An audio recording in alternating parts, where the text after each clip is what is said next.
고린도 교회.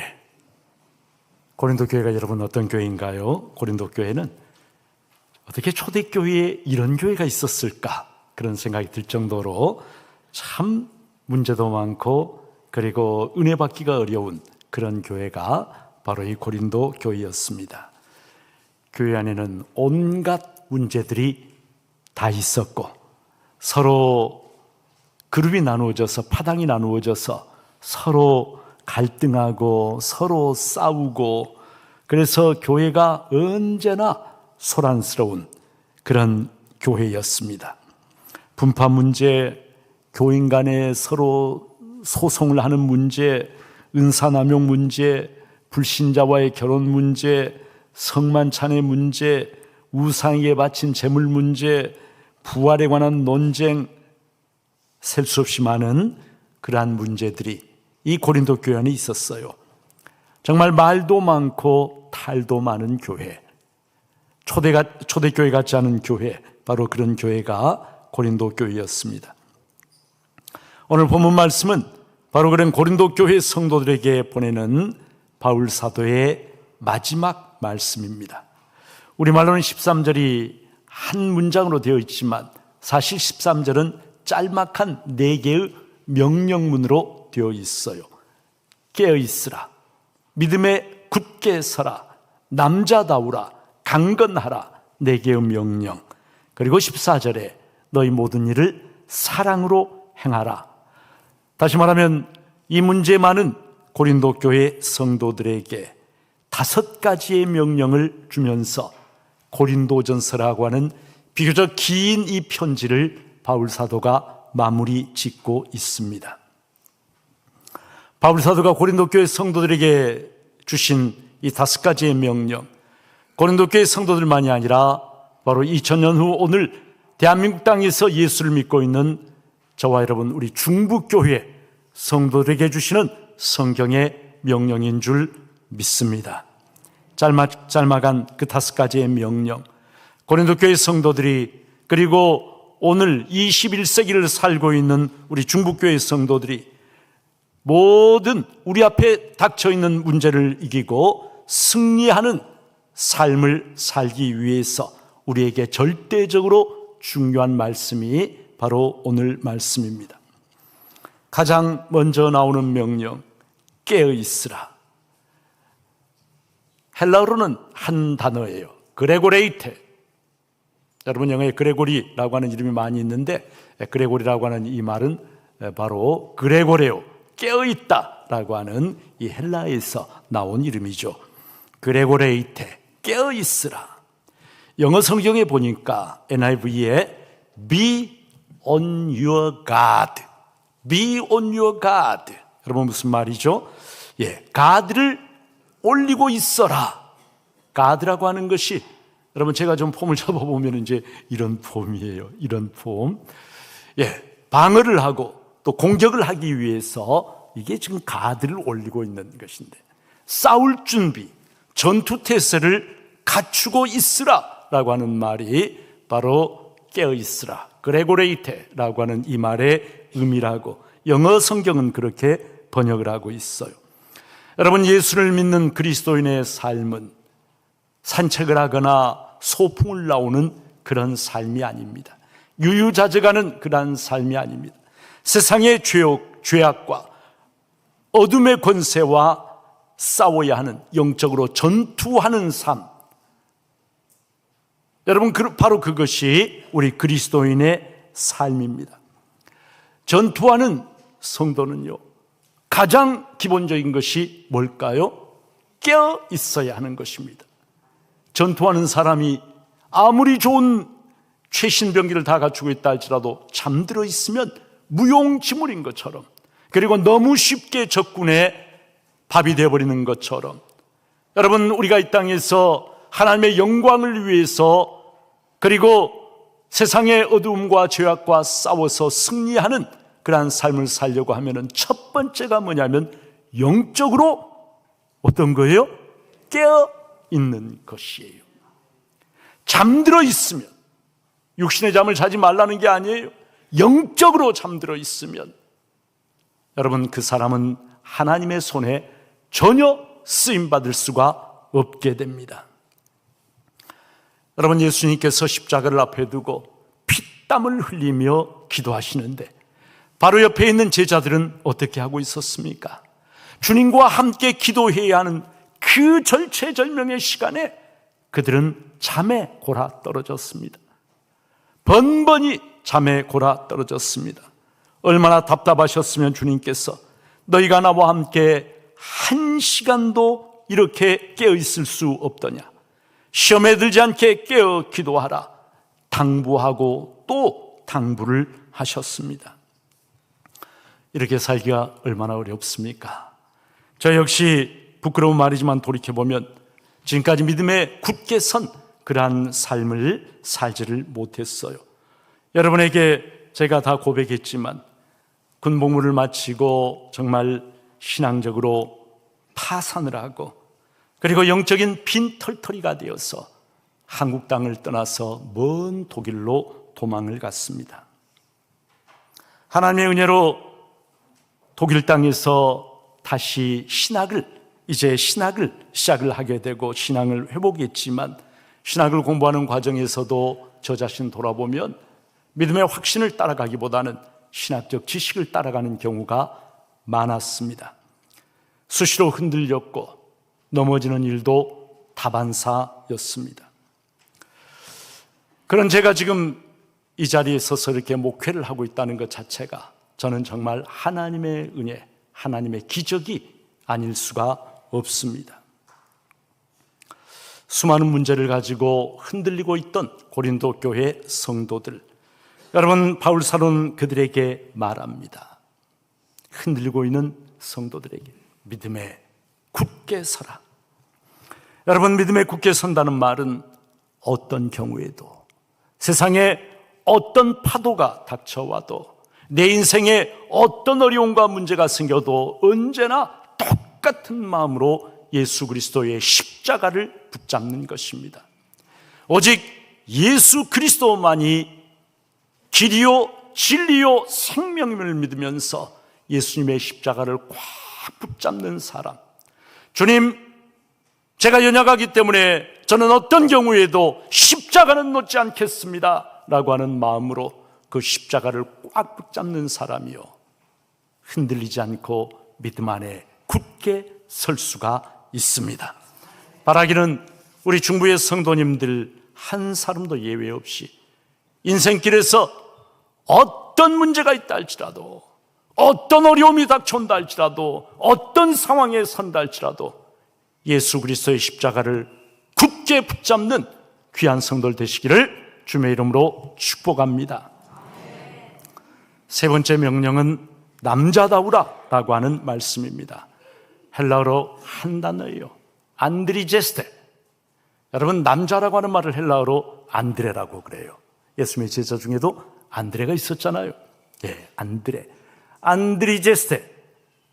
남자다우라. 영어성에 보니까 be man of courage. 용기의 사람이 되라. 이렇게 번역을 했습니다. 여러분, 예수를 믿는 신앙인은요, 나약하고 비겁한 그러한 사람이 되어서는 안 됩니다. 담대한 사람, 두려움을 이기고 극복하는 사람, 그런 사람이 되어야 합니다. 용기의 사람이 되어야 합니다. 그리스도인은 두려움을 모르는 강철 심장을 가진 사람이라는 뜻이 아닙니다.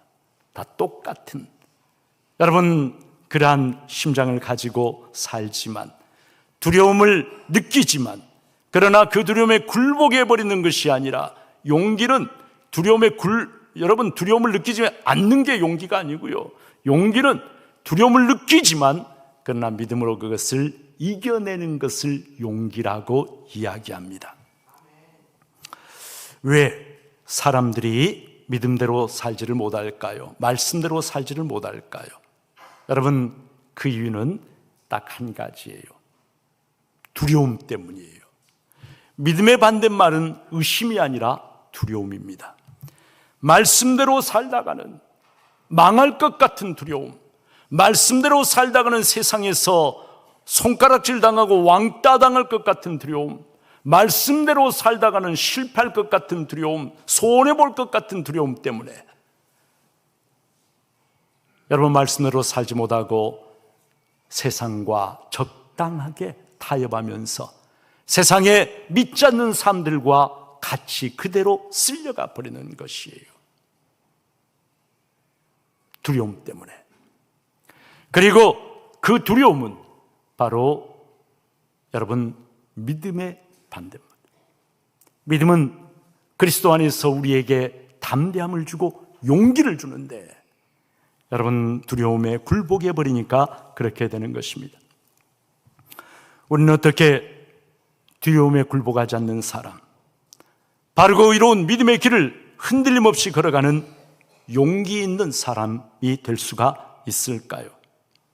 여러분, 우리는 단지 최선을 다해서 나에게 주어진 삶을 살 뿐이에요. 결과를 여러분 내가 만들어낼 결과는 하나님께 맡기는 거예요. 우리말에도 그런 말 있잖아요. 진인사 대천명이다. 사람은 자기가 해야 될 최선의 노력을 다하고 결과는 하늘의 뜻에 맡기는 것이다. 여러분, 하나님께서는 너 왜 그때 그 일을 하지 못했느냐? 우리에게 절대로 그렇게 묻지 않으십니다. 네 번째 명령은 강건하라 라고 하는 명령입니다. 크라타이우스테라고 하는 말인데요. 크라타이우스테, Be strong. 영어 성경에는 그렇게 번역을 했어요. 여러분, 그리스도인, 예수를 믿는 그리스도인, 나약한 그러한 사람이 되어서는 안 됩니다. 예수를 믿는 사람이요 진정 강한 사람이 되어야 합니다.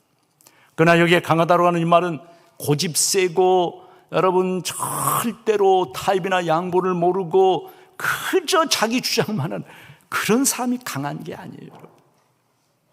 그런 사람이 강한 게 아니에요. 진짜 강한 사람은 양보할 줄 알고 포용할 줄 알고 부드럽게 안아줄 줄도 알고 그러면서 자기를 지키는 사람이 정말 강한 사람인 것이죠. 강한 사람, 여러분 하나님의 말씀을, 자신의 믿음을 행동으로, 삶으로 실천하는 사람이 진실로 강한 사람입니다. 세상에서 손해를 보더라도 어려움을 당하더라도 흔들리지 않고 말씀대로 살아가는 사람, 믿음을 행동으로, 삶으로 실천하는 사람, 그런 사람이 진실로 강한 사람이에요. 오늘날 많은 그리스도인 행동과 실천을 잃어버리고 말과 입으로만 예수를 믿고 있습니다. 세상에 가장 허약한 사람이 여러분 말로만 예수 믿는 사람이에요. 말로만. 조금만 어려움이 닥쳐와도, 조금만 문제가 생겨도, 조금만 내 뜻대로 안 돼도 불평불망하고 그리고 언제든지 돌아서 버릴 수 있는 사람, 가장 약한 그러한 사람인 것이죠. 성경은 그것이 아니라 Be strong, 강하라, 그리스도 안에서 강한 사람이 되라라고 우리에게 명령을 하십니다. 다섯 번째 명령은 너희 모든 일을 사랑으로 행하라. 사랑의 사람이 되라는 말씀입니다. 여러분, 사랑이야말로 우리 그리스도인 믿음의 완성이요 신앙의 최고봉입니다. 믿음이 좋은 사람은 여러분 다른 어떤 사람이 아니라 바로 말씀을 붙잡고 사랑으로 살아가는 사람, 사랑이 흘러넘치는 사람, 그가 바로 진정으로 믿음이 좋은 그러한 그리스도인인 것이죠.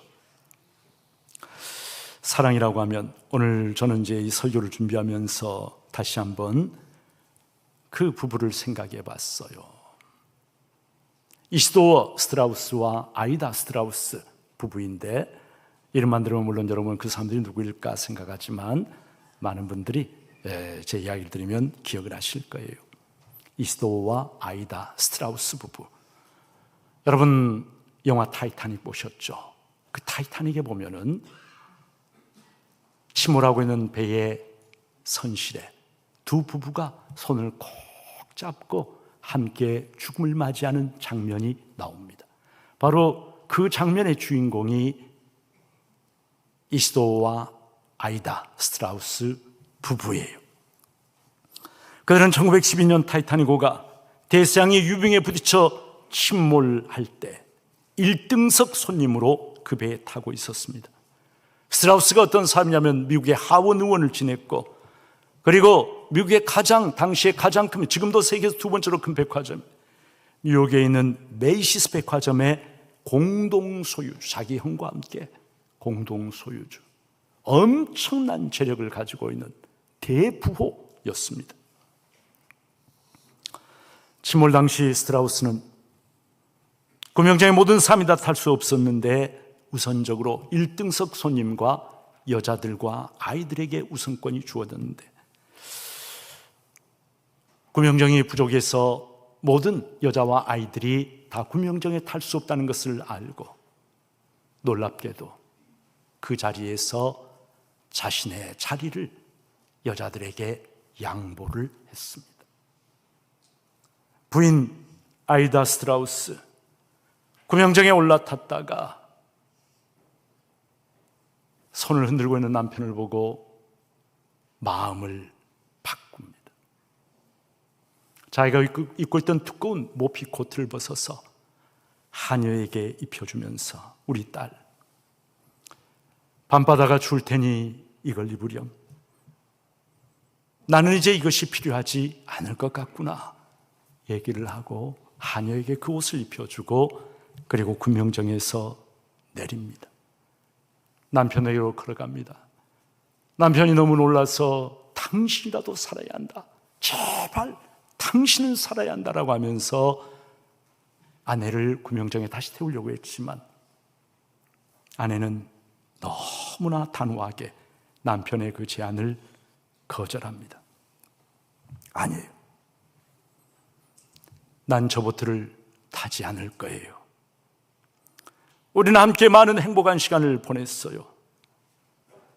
난 당신을 떠날 수 없어요. 당신이 가는 곳에 나도 같이 가겠어요. 그들은 그렇게 두 손을 꼭 잡고 침몰하는 배의 갑판 위에 서 있다가 함께 죽음을 맞이했습니다. 그들의 나이 67세, 64세였습니다. 지금도 뉴욕 메이시스 백화점에는 그들의 죽음을 기려서 그들의 삶은 아름다웠고 그들의 죽음은 영광스러웠다. Their lives were beautiful, their deaths glorious. 삶은 아름다웠고 죽음은 영광스러웠다 라는 헌사가 새겨져 있습니다. 예수 그리스도를 닮은 죽음이고 사랑이었습니다. 더 연약한 다른 사람들을 위해서 자기를 온전히 내어주는 사랑, 사랑하는 남편이 홀로 죽도록 내버려 두지 않고 기꺼이 그 길을 같이 가주는 사랑, 거룩한 희생, 이 이야기를 생각하면서 참 저는 가슴이 뭉클했어요. 그들은 어떻게 그렇게 살고 아비규환, 살아남으려고 몸부림을 치고 탄산을 밀치고 생명의 자를 차지하려고 하는 그런 때에 어떻게 그들은, 그때 사실 1등석 손님 중에 죽은 사람은 별로 없어요. 다 구명령 타고 살아나왔어요. 가진 것이 너무 많아요. 이 땅에서 누릴 것이 너무 많아요. 그 모든 것들을 포기하고 그 길을 갈 수 있었을까? 그들 안에 예수 그리스도에 대한 참된 믿음과 영원한 생명에 대한 확신이 없었다면 결코 그렇게 할 수 없었을 것입니다. 여러분, 일본에서 선로에 떨어진 취객 구하려고 하다가 생명을 잃은 26살 청년 이수현 기억하시죠? 사람들이 다 비명을 지르고 전동차가 들어오고 있는데 취객이 선로에 떨어졌어요. 어쩔 줄 몰라 하고 있을 때 망설이지 않고 뛰어들어서 그 사람을 구해내려고 하다가 참변을 당한 여러분, 이 수연 우리들에게 참 많은 질문을 던집니다.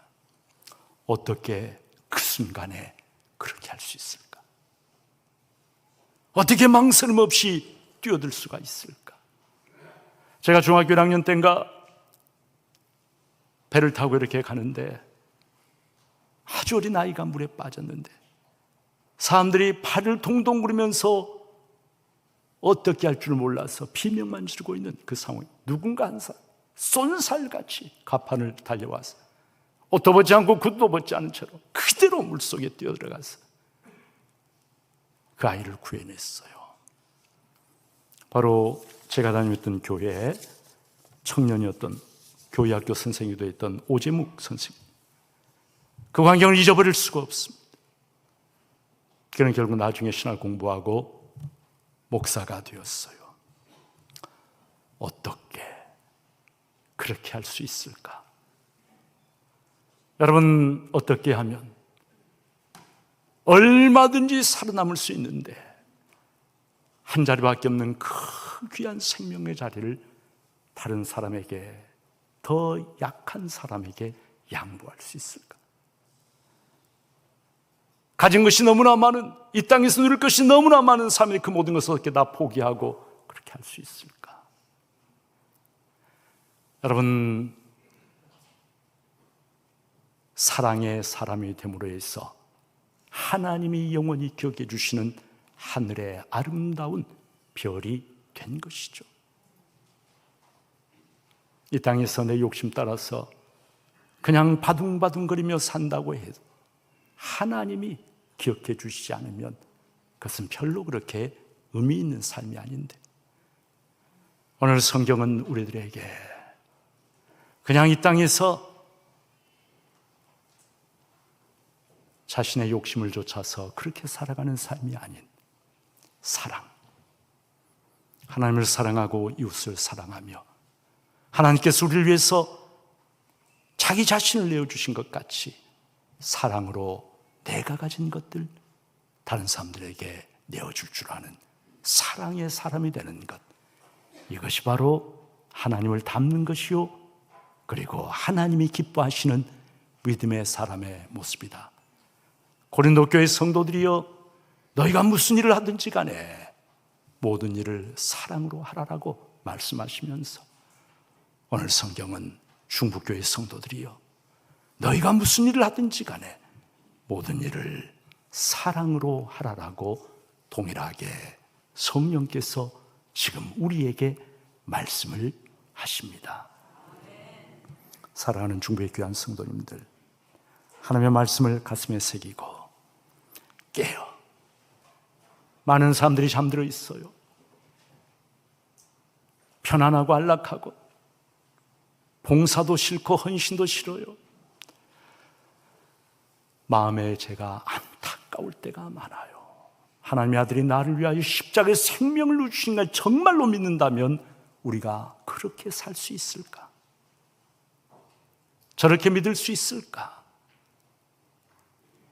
여러분, 이기적으로 나 혼자 복 받으라고 그렇게 예수 믿는 거 성경 어디서도 가르치지 않습니다. 깨어 십자가 믿음에 굳게 서서 믿음을 따라 사는 용기를 가지고 강하고 담대하게, 그리고 무슨 일을 하든지 간에 그리스도의 사랑을 가지고 사는 사람, 그가 바로 복 있는 사람이고 하나님이 기억해 주시는 사람입니다. 저와 여러분이 부족하지만 이런 삶을 살려고 기도하고 애를 쓰고 말씀 앞에 자신을 비춰보며 부끄러워하고 가슴을 치고 말씀대로 살려고 눈물 흘릴 줄 아는 복된 중부의 성도님들 되시기를 주님 이름으로 축원합니다.